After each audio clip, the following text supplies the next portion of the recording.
What are you expecting from Nvidia? Yeah, I mean, we know the consensus expectations are $44 billion in revenue this quarter. And look, they have traditionally beat and raised. So the expectation is there will be at least $4 billion in sequential increase. So somewhere around 47 to 48 billion for next quarter. The caveat there is they took a write down on the Chinese revenue, and that was almost $15 billion. So if you factor that in, we're talking about overall 7% of their overall revenue being written down. So I'm just curious how they end up, guiding for the next quarter, because it's not that obvious where that beat and raise will come from, even though they've signed a couple of deals in the Middle East and everything else has been positive in terms of ChatGPT users going up.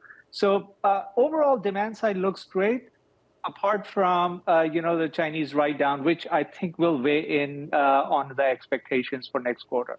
Mandeep, just how different of a year is this for Nvidia? It used to be, unless they delivered something that was an 100, 200% revenue increase, we would all be disappointed.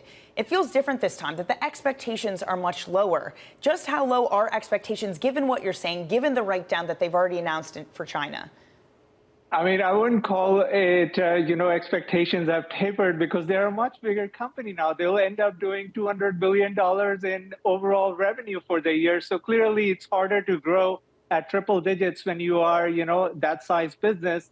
And look, they're still the fastest growing among the Mag 7 companies. So a company that's delivering over 50% growth, that's phenomenal for a company of NVIDIA's size.